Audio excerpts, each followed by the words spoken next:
situation sa Pilipinas sa agriculture. Ano ba yung mga bagong mga innovations ngayon?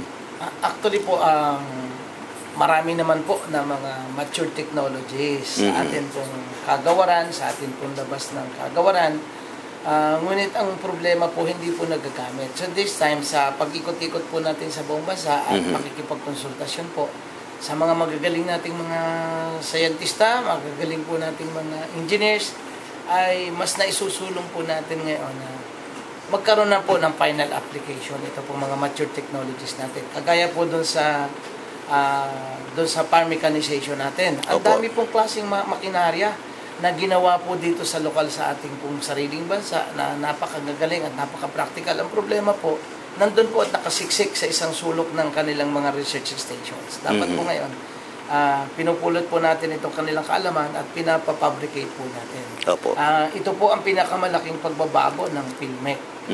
Sa pagkakaupo po ng panibagong head ng PhilMec ay napagkasundoan po namin na yung pong trust ng PhilMec na sila ang magawa o sila mag-develop ng mga bagong mga makinarya at mas pagandahin ito pong mga mature technology natin. Yun po ang ibabalik. Hindi po yung tulad ng mga nakaraan. Ang nangyari po sa PhilMec ay para po bang sila ay nagkakanbas na lang at bumibili na lang sa labas.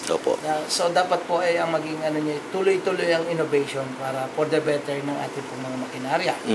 Isa pa rin po na pagsasayos po natin ng mga value adding sa ating pong mga produkto.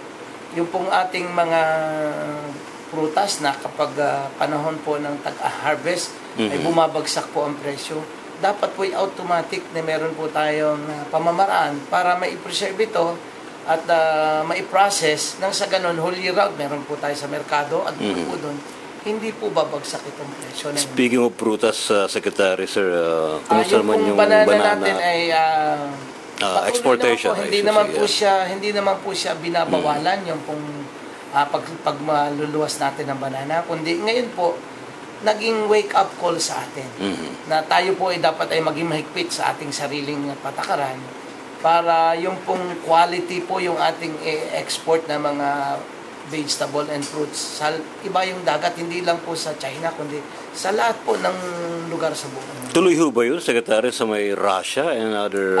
sinasagawa na po ito. Actually, at this point in time po, meron po tayong 2 teams na lumilibot po sa mga katabing mga bansa para po magbenta ng ating pong mga kasobrahan na banana.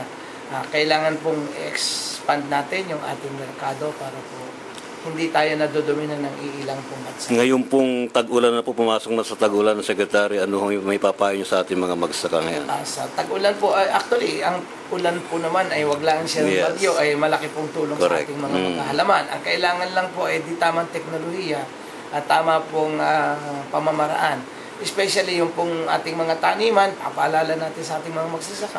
Lagyan po natin ng mga kanal para po hindi ito malunod yung ating mga taniman. Lagyan po natin ng mga daluyan ng tubig para sa ganun hindi po bahayin yung ating pong taniman. Sa kagawaran ho ng pagsaka, Secretary, paano ho sila makakalapit dyan?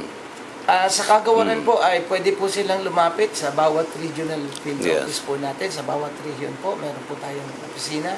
At kung hindi naman po sila naging accessible, pwede po silang makipag-ugnayan po sa central office at ipaalam po nila sa akin at nang alam ko po na meron pong mga regional offices kami na dapat pong paalalahanan na dapat po kami nagsiservisyo. Ang maganda nga ho nito, Secretary, doon sa website ho ng DA ay napaganda yung pagkakaayos ng mga impormasyon and I think I am suggesting din po sa inyo na lalo pang madagdagan yung mga information na nilalagay doon. Salamat po sa inyong pagpapaalala at patuloy po sana ninyo kami paalalahanan kung saan pa kami nagkukulang at i-improve pa po natin. Maraming salamat po sa inyo. Okay, thank you, sir.